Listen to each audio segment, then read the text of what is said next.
Today's video has to cover nothing else but the Ledger controversy, what is happening with Ledger wallets, with Web3 connections and DeFi. Are your coins at risk, and what should you be doing to protect your investments? So before we get into it, if you enjoy these updates, if they're helpful, especially on days like today, I appreciate it if you hit the like button and hit subscribe so you can get notified when these videos come out. If you select that bell notification option, I highly recommend it. So what's happened now is within the repository for Ledger, for any DeFi or Web3 connections that work with Ledger, it has been injected with malicious code. Now, what we think happened was a previous employee of Ledger fell victim to a phishing scam. Most likely, they clicked on a link that they shouldn't have. They probably should have known better.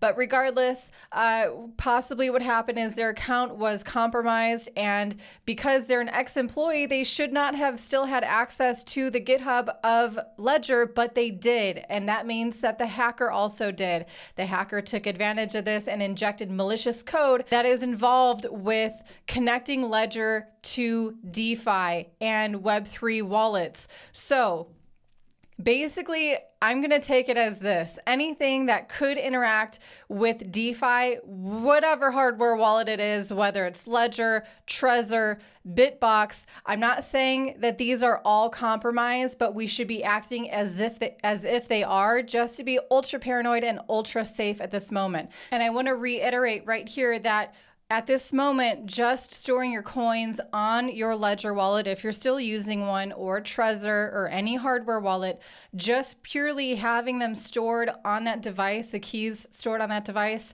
I don't believe your funds are at risk. It's mainly if you are interacting with DeFi platforms and Web3 wallets, like for example, SushiSwap, for example, MetaMask or Rabby Wallet. These are all the gateways and the specific code that was maliciously injected within the Ledger code library. So just want to clarify that so you guys aren't panicking right off the bat. The number one piece of advice I've heard for hours now is do not use DeFi. Do nothing. Wait.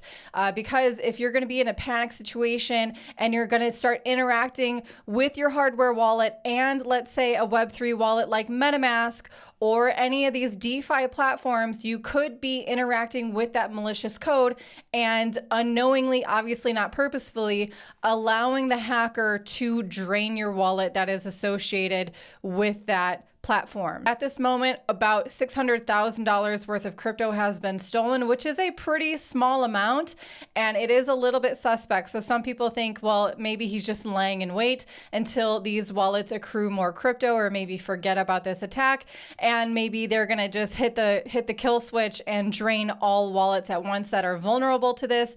Quite frankly, at this point, we just don't know the scope of this attack. So do nothing, wait for updates. I believe Revoke Cash has already amended their software code. I believe SushiSwap was also affected. But until then, let's just wait and see what happens and keep an eye on your wallets, but don't interact with DeFi. For those of you who are, this is not true for MetaMask, but it is true for Rabby Wallet, R-A-B-B-Y, a newer Web3 wallet that Toby and I have been interacting with much more so than MetaMask on our DeFi activities. What Rabby Wallet does is they actually show you like a test transaction. So they run a test before you're actually confirming the true transaction. And so in that way, they have a little bit of a gate for you to really make sure what you're doing before you're actually interacting with this malicious code. I believe MetaMask also has some kind of safety mechanism as well, but you have to enable it. And that option within MetaMask is called blockade. So go ahead and enable that on your MetaMask before you make any transactions. I know that everyone has their eyes on this and all these teams are working to make their own repairs and remedy the situation. But there's a conversation, your keys, still not your crypto. Well, guess what? This is still the Wild West of cryptocurrency. And honestly, if you can't take crypto now, you probably don't deserve it in the future, because this is what it is. This is a brand new technology, and there's a lot of very intelligent people working for both sides. You could certainly argue that this hacker is actually putting in work to make this DeFi system in general more robust in the future, because because they're presenting us with new attack vectors that we didn't know existed, but now we do. And now we know what to fix. And in the future, it will be better off for it. But for those people who are saying, you know what? This is why you should keep your coins in a custodian account on a centralized exchange, for example, because this can't happen. Well, the thing is, you don't know what kind of security protocols that centralized exchange is employing, let alone the fact that the counterparty risk present on centralized custodial platforms are always there. That is inherently how they are designed, that they are in control over your crypto. And whether you like it or not, they are dealing with the very same issues that you independently would be dealing with if you were taking custody over your coins. But the main difference here is that DeFi will continue to become more and more secure as time goes on.